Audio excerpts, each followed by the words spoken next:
So now we're going to jump in to our first panel, and it's really focusing on strategies to power MSP growth, becoming a thriving MSP, scaling proper KPIs.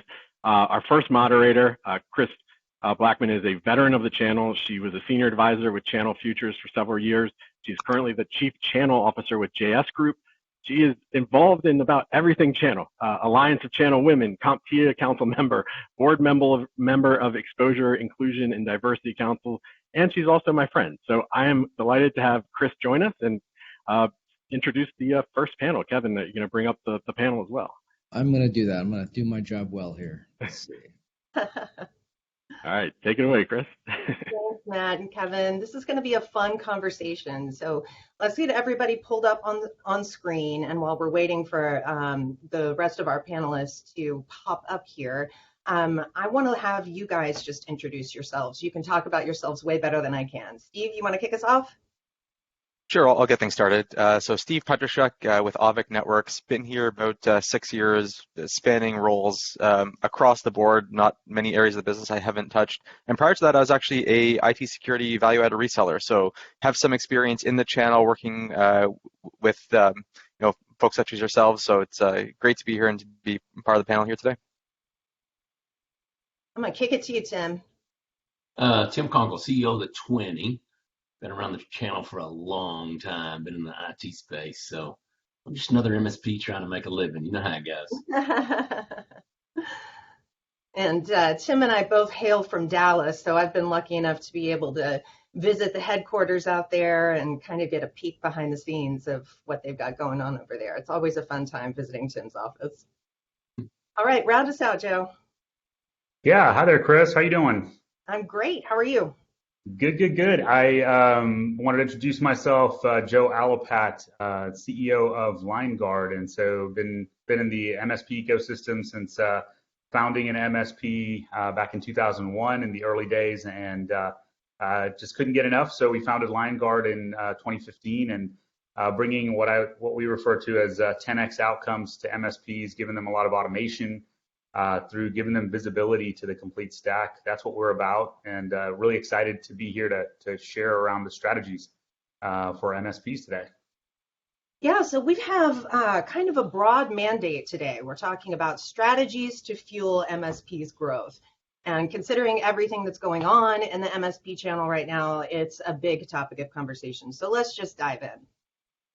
First, I want to talk about kind of setting the stage about what is today in this ecosystem and in this reality, separating the leaders from the laggards whenever it comes to MSPs. So we're talking consolidation, digital transformation, cloud, SaaS, security. It is, MSP space is really seeing incredible growth and maturation. So some MSPs are navigating it better than others. So my first question is, what characteristics do these thriving MSPs have that some of these laggards are missing? And Steve, I'm going to throw this one to you first. Sure, yeah. I think the general comment applies not just to managed service providers, but also to a lot of different problems, in that we often get stuck in doing things the way that we've always done them, right? This is the way I've always solved the problem. This is the way I've always done things. I know what I'm doing, and so I stay within my comfort zone. And I think that that's a challenge for a lot of MSPs in this space. As technology changes, as customer demands evolve, we need to get outside of our comfort zone a little bit, and oftentimes that's a challenging thing to do. I know I've had challenges doing that in the past, but I think that's what we basically need to do, is embrace change, embrace being outside of my comfort zone, and that is a characteristic that will ultimately lead you to being a more successful managed service provider. So Tim, you have guided, what now, hundreds of MSPs through their growth. So when Steve is talking about getting outside of your comfort zone, what does that mean in the conversations that you're having with MSPs, and how has that conversation changed over the last few years? So every month I have a group, all new members of the 20 come into Dallas, and they sit for 2 days. First day they listen to me. The first thing I tell them is the number one difference between MSPs in the 20 that actually knock it out of the park and those that don't. And it's simple as this: you have to change. I mean, it is unbelievable to me. It is really the doers and the do nots. A guy will say, well, I don't get any leads. First question I ask is, well, what did you do to get a lead? And it is crazy because it's crickets. Well, I don't do anything. I'm like, oh my God. So it's actually a change in mind, in mind. And it's almost like Kevin Costner, build it and they'll come. It's kind of what they think. I'm going to build an MSP, and gosh, watch them line up to come, and then they get a little bit irritated when nobody rings their phone or anything. So the first thing is all these guys have to change from the mindset of I'm a really good engineer to being a really good business. Yeah, so we run into that dynamic a lot, especially when it comes to our smaller MSPs, which make up the bulk of the channel, right? You've got, one MSP founder that is head of sales, trying to be head of marketing, the lead engineer and technician. They're, doing all of the back end processes. They are training all of the employees. And it's a lot to wrap your head around. You add on top of that, you're sitting there talking about lead generation. MSPs, as wonderful as they are about a lot of things, tend not to be super great at marketing. And when I was running the MSP 501, I'll never forget, every year it just astounded me. The majority of MSPs who made that list were spending under 2% of their annual revenue a year on marketing activities, just relying on word of mouth and referrals, which is just the tried and true tactics of MSPs everywhere. But now in this competitive landscape, you really just can't rely on that, right? Yeah. Yeah. Okay, so let's move a little bit more into what we've been talking about. Colin touched on it a little bit, talking about how MRR, we know that's the name of the game, right? There's a lot of MSPs, though, that are still struggling to move away from project work into those recurring services. So this is actually a two-part question. The first one is, what are some opportunities for driving MRR that our smaller MSPs can take advantage of relatively easily? And how can MSPs grow that MRR without deviating too much from their standard service delivery offerings? Tim, I'm going to throw this one to you first because I know you've got some insights here. It's funny for me because in reality, with all the great products, even on this thing that we're doing today, if you can't make money in this environment, you can't make money. Mm. And MRR, my MSP is made up of 91.4% MRR. Why is it that way? Well, because I refuse to do it the other way. And it takes time and it takes effort to move from the mindset of I'm just going to do anything for revenue that I can do because I just need revenue so freaking bad. But you have to start culling off the bottom and building on the top. MRR on top, getting rid of a project type thing off the bottom or break fix company. And it's systematic and it takes time. And most people are very impatient. You got to have patience. It takes time. But in the environment we live in this space, think of LineGuard. It's just an example. It makes our job easy. It's something you resell to the client. You can make so much money if you do it right. But the problem is most people don't have a recipe in the first place. Mm-hmm. So it's kind of like all these different MSPs make up things as they go, and they make the same mistakes over and over and over and over. And they always think that they don't need anybody else. And if they do need someone else and it costs money, oh, God forbid. Oh, well, I can't do that. I'll give you a great example of this. If you don't have a sales guy and you paid a sales organization to sell your deal, you'll have MSPs gripe, well, it cost me $5,000, but they just sold you a $5,000 a month deal. Mm-hmm. Yeah, but it cost me $5,000. Again, it goes back. It's a mind shift change at the base level of most MSPs. So you brought up a good point there that's actually was going to be one of my questions, and that not all revenue is good revenue, right? But it can be really hard for MSPs to voluntarily part ways with customers who don't want to sign on to their billing model or, are taking up too much of their time and resources. Sometimes, though, that's necessary for growth, right? So how do you know when it's time to cut ties with a client, Joe? Yeah, it's a great question. And, one of the lessons I learned very quickly running my MSP is never saying no to a customer can get you in trouble. It can drive MRR up if the focus is there, but you then start to create dilute areas of focus where you're really trying to do so many different things. So really being the key word that I like to state is being intentional. And having a game plan that says, look, this is what we're going to do. This is our area of focus. As a specific example, in the earlier days when Exchange was deployed on-prem and Microsoft 365 and its early incarnations were coming out, being intentional about moving to the cloud and thinking about MRR around managing Microsoft 365 in the cloud is a great example of thinking about something very intentional, watching the market shift, and then leaning into it and driving the same type of MRR outcome, recognizing that maybe you were going to lose that project work doing Microsoft Exchange servers. That's a tried and true story that everyone knows and experienced.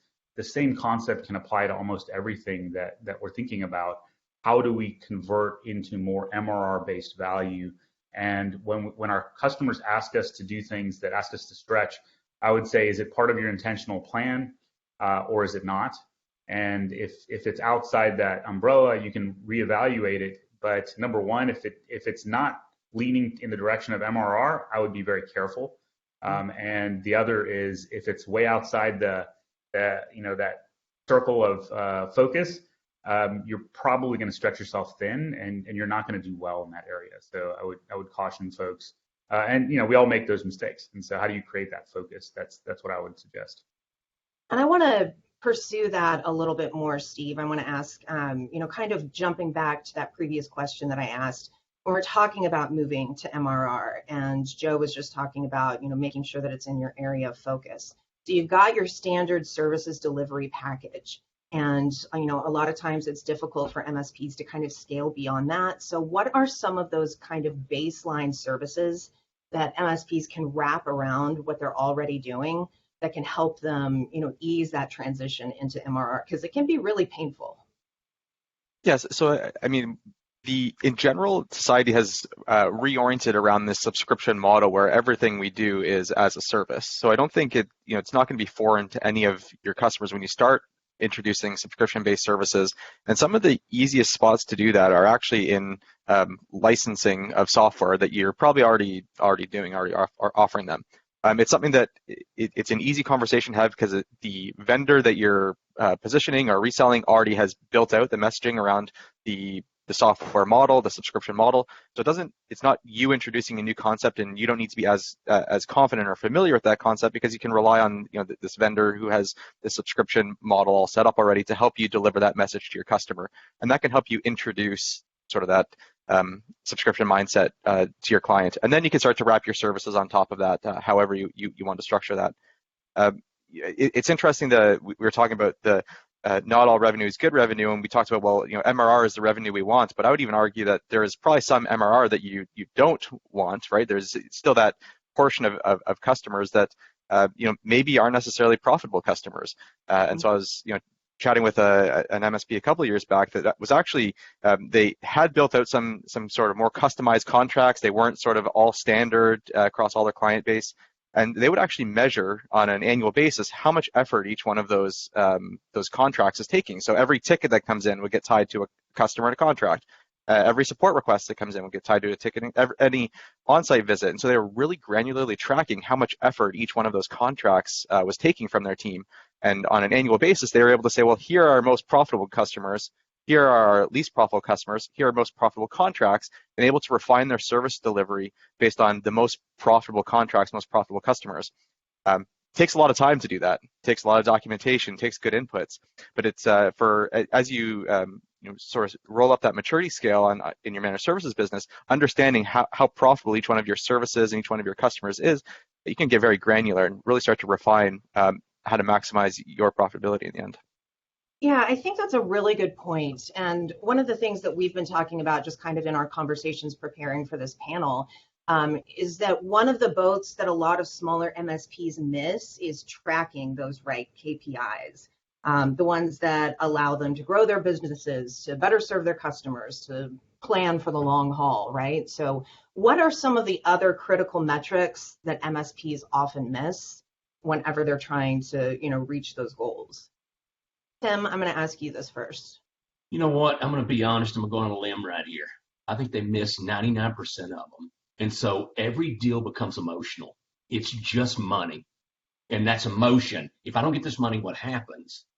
The reality is there is not a great tool that I know of in our space right now that tracks every single thing.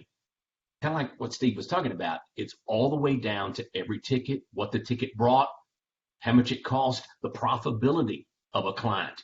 Trust me, if you figure out that you're actually paying to have a client, it's not emotional anymore. Mm-hmm. It becomes you're out or you have a conversation with the client, which we do. We look at every client on a monthly basis at profitability. Was this client profitable this month? And if not, why not? And if not, can we fix it? If we can't fix it, we get rid of the client. Mm-hmm. Plain and simple. There's no maybe. I have probably spent $400,000 or $500,000 just on automating our KPIs down to where we know what every tech, every customer, every ticket, every penny from every dollar, where it goes, why it goes, how it goes, and all of that stuff. And it makes all the difference. Most MSPs don't have $400,000 or $500,000 to spend on that. Mm-hmm. Got to know your numbers. It's important. Yeah. Well, I'm hearing a common theme here, making sure that you're tracking your services KPIs. Joe, is there anything that we haven't talked about whenever it comes to these KPIs? And again, we're looking at growing our businesses in this landscape. We see a ton of, for example, private equity money is flowing into not just panel vendors these days, but actual partners, right? So let's take a look at it from that angle. If I am a PE firm and I'm looking for an MSP to acquire, what are the metrics that they need to be tracking, that they need to be able to pull up for me that maybe they're not doing today? Yeah, I think one of the important metrics is thinking about net revenue retention. How are you growing the revenue in accounts over time is a valuable one. Managing the churn without a doubt is another one that if you're speaking to private equity, they're going to look at those metrics to understand how the recurring revenue is growing and how it's contracting. I think one that doesn't get spoken much about is potentially the net promoter score side of things, and really thinking in terms of how is the customer feeling about their interactions. That's I think a great measure on an ongoing basis to get from your customers in terms of what will they promote you or not. So that's one that I would say it's a little bit more out there, and I would say to a PE buyer would show a sense of maturity around understanding, okay, is my customer healthy? Is it not just from a financial basis, but am I monitoring the health of that relationship on a longitudinal way so that you can actually see it getting better or worse, and staying out in front of those churn events or tough discussions. Yeah, Go ahead. Yeah, just if you don't mind, just to build on what Joe was saying, and I appreciated a couple of the examples that he brought up. I would further break down those metrics into leading indicators and lagging indicators when you start to look at the metrics that you measure your business on. So things like net dollar retention, MRR growth rates, those are all lagging indicators, right? Those are all the result of efforts that you've taken previously, and they're great things to measure the business by. But Joe also included a couple of leading indicators. He used the Net Promoter Score, and I would add on things like CSAT scores. So those leading indicators are really important to measure as well, because then you can start to predict what's going to happen into the business in the future. You have a lower CSAT score, you can predict churn is going to be coming at some point, and you can start to actually take action to maybe prevent that churn. Nothing's guaranteed, not guaranteed you're going to prevent that, but it's important to monitor both those leading indicators and lagging indicators, so you have a holistic view on the business. Yeah, and go ahead, Tim. Just real quick, I think if you look at most MSPs, they're really good at tracking day-to-day service. I got this many tickets open. I closed this many tickets. This is the time it took me to do that. There is really nothing business-wise in their KPIs, and that's really what's missing. So, that they track their technicians and all that stuff, but they don't track the money. Mm-hmm. So even technicians, you don't even know if a technician is great based on tickets closed, because every ticket is not created equal and all the other stuff. A great technician makes you money. A technician should make you somewhere between $500 and $1,000 an hour. That's why people move away from break fix, is because you can leverage all of that stuff. And so I think they're missing the whole box on the financial side, and they only look at, okay, as long as I'm doing this, I know my service delivery is good, my service delivery is good, my service delivery is good. But a PE firm thinks that's important, but a PE firm's buying you for the money. And they're kind of like Cuba Gooding Jr.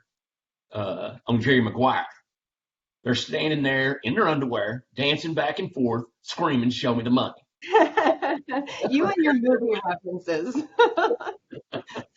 Well, that kind of leads into one of my other questions. We're talking about tracking these business KPIs, and the reason that we do that is because we want to grow our businesses. But I see an awful lot of MSPs, once they get to a certain size, call it, I don't know, $10 million a year in revenue, or 10 or so employees, right around there, they tend to hit a plateau where it's difficult to grow without some really serious scaling strategies. And obviously you can't dive into the scaling strategies unless you're tracking those KPIs.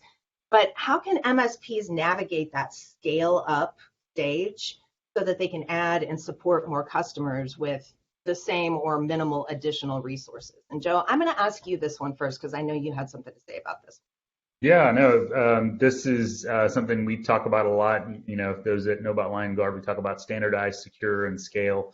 When we see the MSPs reach a certain inflection point, what happens in most cases is that when you are primarily service-centric and you haven't found the ways in which to either automate or drive scale around the services you've committed for, with your end customer, this is when you start to hit this wall where every new set of customers brings in, automatically the concept of a one-to-one headcount situation. And when we're thinking hourly, this is where you start to hit this wall. And so the MSPs that we've seen, get past this threshold are largely looking at ways in which to think about the managed services contracts that they have with their customers, and really segment those services and say, okay, how do I take this one thing, managing expiring assets? Every one of these different tasks all add up to the overall offering that you are offering the customer. How do you take that, scale that into a process that is what I refer to as a managed workflow that just runs, right? And what allows you to, what you then allow the operator to do, the person working through those issues, is that they feel like more of a quarterback.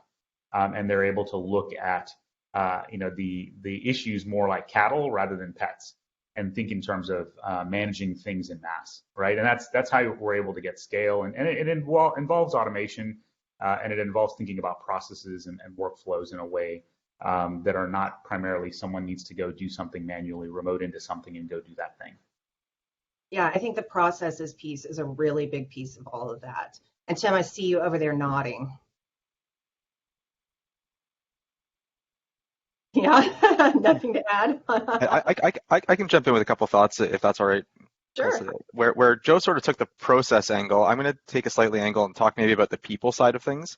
I think it's around this size of business that the MSP owners start to realize that to take the business to the next level takes a different skill set, and it's one of those what got you here won't get you there kind of concepts. So it's that inflection point where you recognize your success, pat yourself on the back. You've built an awesome business scaling to 5 or 10 million, whatever that is. But now you start to need to think about, what do I want to do in the future, right? There's not enough time in my day to manage all the technology, to manage all the people, to build a business strategy. So you need to decide what it is that you want to do, right? Are you the strategic visionary? Are you a people manager? Are you sort of just a get shit done kind of person and you want to be involved in that tech? And whatever the answer is, like that's okay, but you sort of need to figure that out for yourself, and then hire the team to complement you. And you mentioned you may not have additional resources. Well, I think that's the decision you have to make. Right? Am I serious about bringing this business to the next level? Well, I'm going to have to continue to invest the resources, and often that's a people complement to help figure out what is the best complement to your skill set. And like I said, you can pick whatever path you want. If you're a better people manager, if you're a better technician, like it doesn't really matter which one you choose. Just recognize what are your strengths, what do you want to do that, and hire your complement, and that's going to really help you scale to the next level. That's a lot easier said than done in this world we're is. living in right now with this talent crunch across the board, from marketing to technicians to, especially start looking at security and things like that. It's a lot easier to say, go out and hire than it necessarily is right now. Do you have any tips For sure. where MSPs trying to find and afford that talent? I think, Kris, I'd love to add something on that point, and that's that if we are going to go hire those amazing, talented folks, I think we really have to think about supporting them with, capabilities that are tantalizing, so that they're like, okay, I'm walking into this situation, and it's an operation that is able to scale. And so, I'm going to lean back on some of the process piece, whether it's billing reconciliation, on the topics that Gradient and Colin was speaking about. How do you support people in terms of being able to flow those important components of the business so that they feel empowered as talented individuals to go, take it to the next level? Steve, I know I cut in there. Go for it, Steve. Just to answer your question, Kris, about tips for finding talent. I totally empathize that it is challenging to find amazing people in today's market, and it's all about flexibility when you do find people. I think the one thing I would just say is take your time in hiring. Like, you're looking for, at this point, leadership type people to help you grow the business. So this is not a decision to make lightly.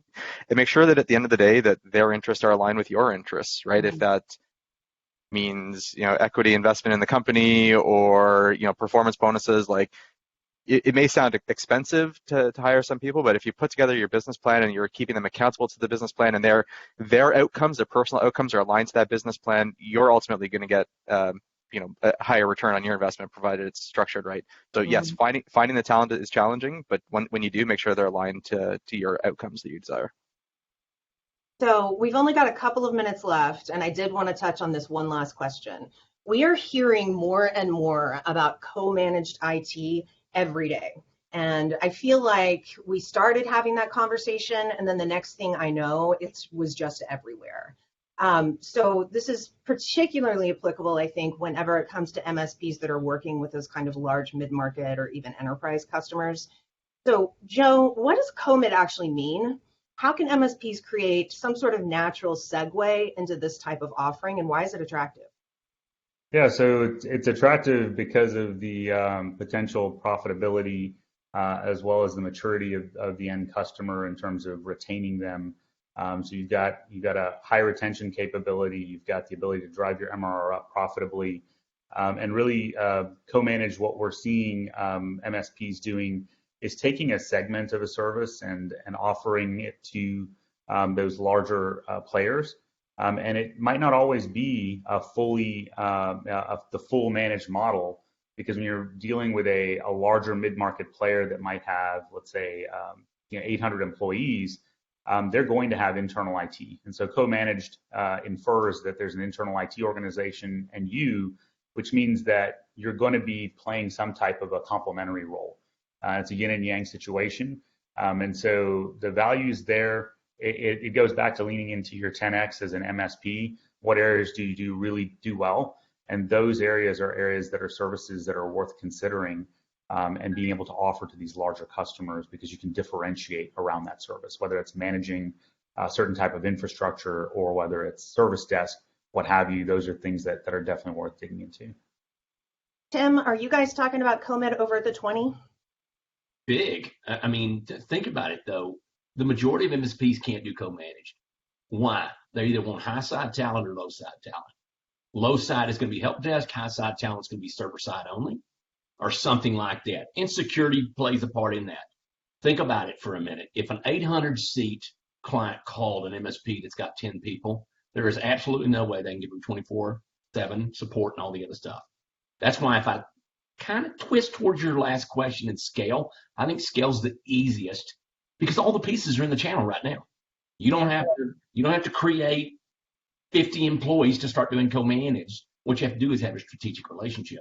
And that's really what the 20 did. We created the strategic relationships so everybody has the ability to actually play in that field. But if you're a small MSP, co-managed is really almost out of reach because they do not have the pieces, period.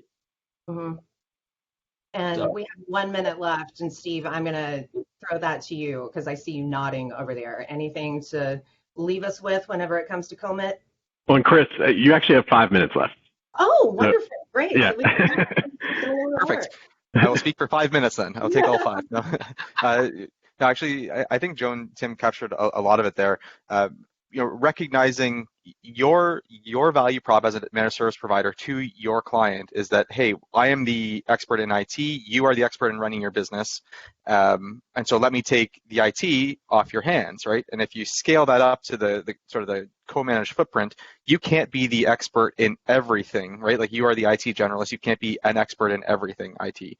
So as you scale up to a larger organization, it makes sense to say, well, I am actually the expert in this specific component, let me take that off your hands. So it's actually like, as you start to scale the business, it makes sense, and it should already be something that we're thinking about because it's the value prop that we have for our fully managed clients today. Let me outsource all these things that you don't want to do and that I'm an expert in, but just as you scale up your business, you can't be an expert in everything IT. So natural to just start carving off. We work here at Auvik, we work with a lot of network-only managed service providers where they just are the network outsourcer. And it's a different set of problems that they have, different set of challenges, because they're working with that next level up of network infrastructure devices. The problems they have are just slightly different than the generalist would have. So I think it's absolutely an evolution. You just have to pick, as you go into this co-managed IT, pick your niche. We were talking a little bit earlier about doing service or having service sprawl where I have different contracts, different as we're talking about MRR, it's like, hey, I don't want every contract to be different. Pick which things it is that you're going to specialize in when you go down the co-managed IT path. You don't want to be doing different things for different people there. Well, that's a lot what we're talking about just kind of in general these days, right? Pick a specialty, pick a vertical, pick a, service offering that you excel at or that really interests you. So Joe, are you seeing a lot of MSPs kind of pursuing this strategy, or still by and large, are you working with MSPs that are acting in that IT generalist and, supporting customers from any vertical that'll, give them money or whatever the case may be? Or are you seeing a lot of MSPs more often and more accurately these days actually developing those specializations? Yeah, what we've seen is that those that have reached that, the inflection point of scale, they've built a base business model that's very consistent, usually involving fully managed services. And then what they've discovered is that they've got these specialties, kind of like what Steve had identified. And what they're doing is that then they can either verticalize or specialize in some very specific areas, and they'll layer that on top of that business. That's what we've seen. Now, we've seen the fully verticalized players. They've always been there. But what I'm mentioning more is the classic managed service provider that has provided the fully managed services, and then they go through this maturation and they discover that, they're 10x, their area of expertise. And so that's where we've seen them apply that into co-managed situations and start to use and leverage those capabilities, and then start to be able to create one or two specializations on top of that fully managed model. So I don't think it would be a full MSP growth strategy panel if we didn't touch a little bit on security. So Tim, I'm going to ask this one from you. These days, security is just getting so complicated. You start looking at all of these advanced security offerings, and it's a lot for MSPs to wrap their heads around, learning all of these new platforms and tools and learning how to sell them. Not just, implement and service them, but how to actually talk to customers about it. So what are some strategies that over there at the 20, your MSPs are pursuing to try to get into that security revenue?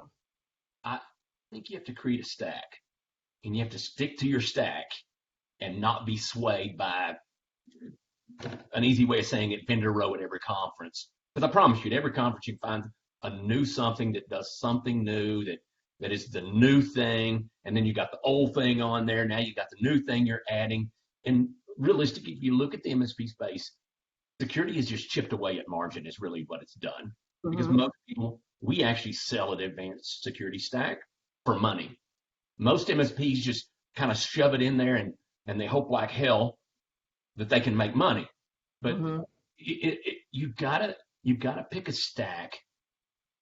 And it's not that you don't innovate and you don't look at other things, but you have to be systematic about it, because if not, you'll end up like some MSPs that we've looked at. We've taken customers before that had 4 or 5 different AVs on them. I mean, that might work in some scenarios, just not in IT. Right. 4 or 5 times protection is kind of cool in some areas, but not in IT. And so I think they have to pick their stack, stick with it, sell it. That's their model, and then go down the road. There's always going to be add-ons, but it is what it is. I saw Matt popping up here. Is that my clue that now this time we really are out of time? It's kind of like your 1 minute kind of. So, Joe, what are some final words on moving into that security revenue? Some, final pieces of advice that you would offer to MSPs? I definitely would agree with Tim around be intentional, right? Pick the stack. What is it that you're going to do? I personally focus around configuring things securely in the first place, and really thinking about that from the very front, and finding ways to address it, and largely differentiate on that. Lead with what it is. Don't be flavor of the month, and then own it, right? Just really get really deep in whatever that area of expertise is around security, and solve your customers' problems. That's about the 3rd or 4th time I've heard you say be intentional. I'm sensing a theme here. Yep, it's one of my favorite words. Any final words on that, Steve? Yeah, I mean, I would probably back it up one more level up, and that's to decide whether you want to be in security or whether you want to partner with an MSSP who might specialize more in security. I'm not going to have the answer to that. I'm not going to answer that, but that I think is an important question for you to ask yourself, and figure out what is the best for your business. We're seeing a lot of partner-to-partner collaborations happening right now, not just with security, but kind of across the board. It's something that, Jay McBain will talk a little bit later, I'm sure, about the whole ecosystems and, all of the different types of partners, the influencers, the, alliances, all of these different channel motions these days. And we are seeing at JS Group and a lot of the clients that we're working with, a lot of partners asking for help supporting and connecting with other partners to best serve their clients. For sure. Yep. Good point. All right. Well, gentlemen, thank you so much for joining us today. I think that was a really great conversation. I appreciate it. Thanks for having us. Thank you, Kris. Good. Thank you, Matt. Thank you all. Absolutely nailed it. And Rick, we're going to take you off, and we'll bring you up when your panel is ready. We're going to be introducing you to. Cool. Awesome. All right. All right. There we down. go. First panel down. Somebody's Go eager ahead. to get on. Yeah, look, that was incredible. I was taking some notes throughout it. I loved how Tim, start off with, you got to change your mindset about you just have the growth mindset. That was, I think, a pretty kick butt nugget. Joe was all about being intentional. That's something absolutely we're big about around here. And then Steve was a little bit more reflective, right? And it was like, figure out what you want to be and be the best, right? And so, yeah, I think those are absolutely sound, pieces of advice, some nuggets for the audience to chew over as they're looking at how they grow their business.